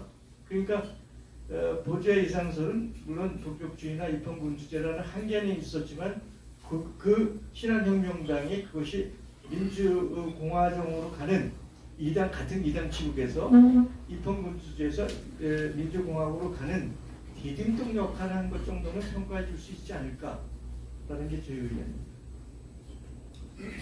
네. 갑자기 질문 좀 마이크. 저기요, 하나는 제 생각이거든요. 우리가 이제 일제 36년 그 식민지 그걸 많이 얘기하고 그러는데, 아까 또 우리가 뭐 국력을 키워갖고 그때 뭐 대립할 수 없습니다 그런 얘기도 나오고, 근데 사실은 그 당시 19세기 그때는 지구 전체가 제국주의라 해가지고요. 특히 아시아 같은 경우는 먹히지 않는 나라가 태국밖에 없다고 그러더라고요. 태국이 잘나서 그런 게 아니고 인도지라 반도는 프랑스가 먹고 저 인도 쪽은 영국이 먹었으니까 자기네끼리 쏙 붙어버리는, 그러니까 완충지대로 놔뒀다고 그러더라고요. 근데 그때는 먹히지 않는 아시아가 없었는데, 만약 우리가 일본하게 먹히지 않았으면 청구가 러시아한테 먹힐 거 아닙니까? 그럼 청구한테 먹혔으면 지금 아마 어떤 똥이 취하고 들어갈지 모르겠어요. 그리고 두 번째로 러시아한테 먹혔으면은 시베리아 가서 고생 직사하게 하고 이렇게, 그래서 뭐 일본이 잘했다는 건 아닌데 운명적으로 어쩔 수가 없다 그런 느낌이 하나 있고요. 또 요즘에 또 최근 약간 이슈가 된 것 중에 하나는 일본 해에 대해서 미국이 인정을 했다. 그래서 좀 여러 군데서 화가 나고 뭐 그런 얘기도 많이 있는데, 그러면 우리는 동해인데, 근데 사실상 어떻게 보면 우리한테는 동해이지만은 일본은 그거 어떻게 되느냐, 서쪽이 되고, 또 우리한테 서이지만은 저기 어디 중국에서는 그건 동의가 되잖아요. 그래서 LOC라고 그러죠. 그래서 거기에 대해서 우리가 냉철하게 명확하게 무슨 주관을 갖고 있어도 무조건 동의다. 그럼 우리 그거고, 그런 것이 아직까지 그 냉철하면, 그러니까 항해 같으면 중립적이었죠. 근데 예전에 누군가 한번 청해라고 한 얘기가 있었던 것 같아요. 그러니까 그런 것이 있어야 될 것 같아요. 이상입니다. 주권에 대한 문제입니다. 그죠? 우리가 지금 갖고 있는 이 상황에 국가 주권에 대한 문제인데, 우리가 3월 1일 날 원로들을 모시고 주권선언대회를 한 게 있어요. 그 주권선언대회 내용을 제가 읽어드리는 걸로 선생님이 제기한 그 문제에 대해서 답을 드리고자 합니다. 국가 주권 선언대회 1. 동북아에 몰아치는 전쟁의 위기에 대응하는 민족 평화의 주권, 무도한 법비 집단으로부터 민주주의를 지켜내는 국민주권, 주류 언론들이 기록 임하식 권한 유착을 응징하는 언론주권, 통상과 금융위기 속에서 자기 결정권을 강화하는 경제주권, 악질적인 윤석열 정권의 의도적 탄압에 맞서 싸우는 노동주권, 고금리와 세계적 불황 및 일상의 불안에서 생업을 보호하는 민생주권, 생태의 파괴와 기후의 변화를 극복하는 지속과 회복을 향한 생명주권, 지금 선생님이 얘기하는 거는 아주 단편적인 경제적 수치입니다. 근데 그 경제적 수치는 역사와 정치와 사회와 우리의 의지와 함께 어우러져 있기 때문에 그건 단순히 경제적인 문제로만 해결되는 것이 아니고 이 7가지 주권이 함께 어우러져야만 해결될 수 있는 상황이잖아요. 근데 이 얘기를 하는 사람이 한 사람도 없어. 한 사람도 없어. 지금까지 들어본 일 있어요? 다른 데 가서 강의를 하세요. 예, 제가 간단하게 한 30초 질문하겠습니다. 그 통학이 일어난 게 94, 95년으로 1800. 그리고 이상설 선생이 그때 당시에 23, 24살이에요. 그리고 94년도에 과거 급제를 했고 96년도에 성균관 교수 겸 대사성 단장을 했는데 저 궁금한 거는 다른 게 아니고 천도교가 1905년에 천도교로 명칭을 변경을 했습니다. 그리고 그런 거와 연관해서 동학과 이상설 관련이 좀 궁금합니다. 그러니까 이상설이 동학을 알았는지 아니면 동학의 가치나 그거 좀 그런 자료가 있느냐, 그거 왜 그 말씀을 드리냐 하면 그 당시에 동학이 지도자들이랄까 이런 사람들이 전혀 몰랐지 않았나 이런 의심이 있고 그것이 오늘날의 시점에서도 연결이 되는 거가 아닌가 이런 좀 의문이 있어서 드리겠습니다. 제가 거기에 대해서 뭐 구체적인 자료나 증명은 없고요. 이상설도 아까 안중근과 같은 관점에서 동학을 그 민중의 반란 수준으로 봤을 가능성은 대단히 높고요. 다만 이상설은 그 시대의 그 새로운 문명, 새로운 개화, 새로운 교육, 새로운 지식이 굉장히 중요하다. 그래서 본인은 사실은 교육자로서 자기 일생을 살고 싶어 했던 거는 분명해요. 그러나 시대 상황이 교육자로서 자기 삶을 살지 못하게 하고 결국 그 헤이그 윌사라는 국제 무대에 들어서면서 망명생활하고 10년 동안 보국 위민의 항일 투쟁에 헌신해온 그런 역사를 개인의 생애라고 얘기해야 될 것 같습니다. 한 번만 더 질문 받아요. 네. 질문. 네. 네, 강의 잘 들었습니다. 저는 이상찬이라고 하고요. 1905년에 의사늑약과 1910년에 한일합방이 법적으로, 지금 국제법상 법적으로 불법적이지 않나 하는 생각이 드는데 그 부분에 대해서 불법적인 구조가 된다면 그 뒤에 뭐 여러 가지 강탈돼가지고 저지를 모든 것들에 대해서 우리가 책임을 묻는 게 달라지지 않을까 싶은데 그 법적으로 국제법상은 어떻게 판단할 수 있는지. 당시에 국권을 쥐고 있던 고종은 분명히 위법, 내가 동의하지 않았다라고 얘기했고 그것이 민주공화국으로 넘어간 아까 조서왕의 국권이 이제 왕에서 제민주권, 민중으로 넘어갔기 때문에 민주공화국이다라고 선언한 근거가 됐고요. 한일 합방도 고종이 순종이 찍지 순종이 찍지 않았죠. 순종의 그 비였던가요? 그래갖고 자기 그 국세를 자기 사타구니 속에 숨겨가지고 끝까지 저항했는데 그 한일합방에 일본한테 붙은 권신이 외삼촌인가 그래. 그래서 그 외삼촌의 그 강압에 의해서 옥세를 내준 거죠. 강탈당한 거죠. 그러나 제국주의 역사라는 거는 걔네들이 만든 게 국제법이에요. 뭐 어떤 형식이든 논리를 만들고 형식을 만들고 모양새를 갖췄겠죠. 뭔 짓을 한들 안 했겠습니까? 그러니까 우리가 그것이 뭐 정당하냐 안 하는 게 아니고 제국지 시대에는 그 제국지 시대의 위세와 강압에 의해서 논리가 만들어지고 모양새가 갖춰지고 법이 구성됐다고 봐야 되는 게 옳지 않을까요?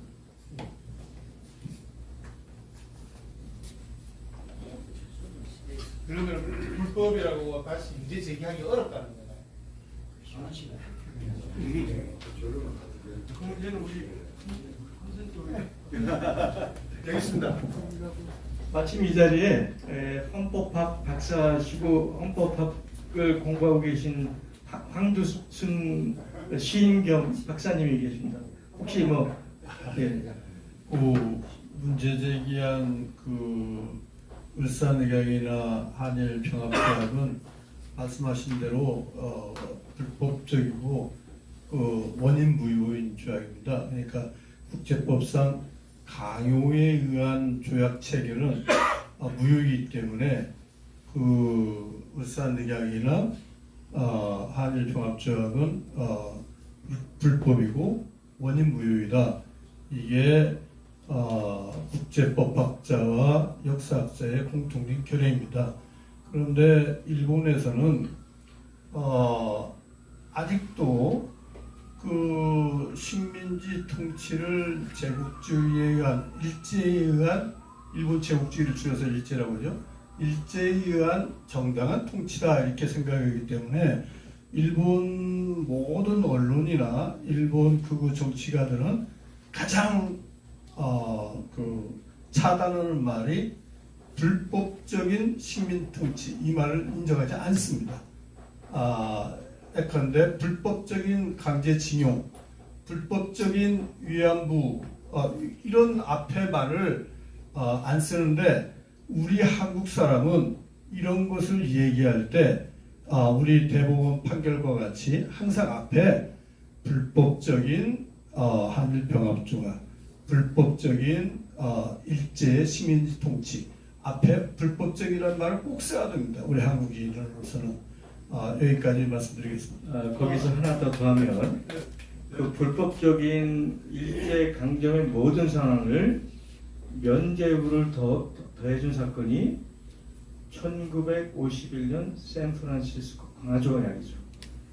같은 제국주의끼리 그런 약국 식민지를 지배한 모든 것을 눈 감아주고 묵인하고 새로운 국제적 조약으로 강화조약으로 샌프란시스코 조약이 동아시아에 일반적으로 적용되는 것처럼 적용했고 그 샌프란시스코 강화조약의 제2의 변형 형태가 최근에 있었던 캠프 데이비드 합의입니다. 제가 조금 그런 설명 말씀 좀 드리고 싶은 내용이 있는데 지금 법 얘기가 나왔는데 지금 일본이 한국을 이렇게 식민지로 만드는데 우리는 불법적으로 한 걸로 이해하고 있는데 지금 우리 학사님이 말씀하신 대로 그걸 합법적으로 하기 위해서 미국의 헌법학자 스티븐슨이라는 사람을 채용을 해서 자기 유리하게 법적으로 다 하잖아요. 그래서 그 스티븐슨이 또 고등황제의 정치 고문으로 또 추천을 하고 그래서 이제 명분은 고등황제의 정치 고문으로 추천을 했는데 사실은 그 스티븐슨이 일본을 위해서 법적인 걸 하거든요. 그리고 그 봉급은 또 한국 돈으로 받아요. 고등황제가 돈을 주도록 하고 20%는 일본에서 돈을 주고 그 스티븐슨이 이제 그런 짓을 하기 때문에 그 전명훈 선생이 1908년도 샌프란시스코에서 바닷가에서 총으로 쏴서 조격을 하죠. 실패했지만 그래서 그 장인환 선생이 뒤에 있다가 또 총을 3발을 쏘아서 결국은 그 스티븐슨이 거기서 죽죠. 근데 왜 그런 사건이 생겼냐면은 미국에 돌아다니면서 이 스티븐슨이 지금 조선은 아주 다 발전하고 있다. 그리고 식민지 생활을 아주 좋아한다. 이렇게 그 신문에 발표를 하고 다녀요. 그래서 그거를 보고 나서 이 전부 이제 분해가지고 가서 총을 쏜 겁니다. 저거를 스티븐슨을 제거를 해버렸죠. 근데 지금 우리가 오늘 이 세미나를 하는 목적은 그 보제 이상설 선생님도 공부하는 것이 아니라 아까 서두에 말씀하셨지만 오늘의 문제를 어떻게 보고 어떻게 해결해 나갈 것인가 이것이 좀 오늘의 그 강의 초점인 걸로 제가 알고 있는데, 그런데 지금 그래서 그 최균순 같은 인물이 자꾸만 많이 나와야 되지 않느냐, 우리 좀 현실에 봤을 때 이렇게 끝내겠습니다. 예, 오늘 오늘 굉장히 열띤 토론이었고 제가 클로징 멘트를 하겠습니다. 이 남북지경에 이른 이 상황에서 내년 총선이 우선 눈앞에 닥친 현안이고, 이걸 위해서는 반윤 대연합, 제가 표현하는 건 구국 전선의 대연합이 있어야 되고, 민주개혁과 진보를 지향하는 개혁 진보 대연합이 이것을 대응해야 되는데, 이것에 있어 가장 중요한 것은 민주당이 자기 기득권을 내놓고 지역구든 비례든 상당한 의석을 총선 대연대에 양도하지 않으면 길이 없습니다. 이 자리를 통해서 민주당과 이재명한테 긴히 촉구합니다.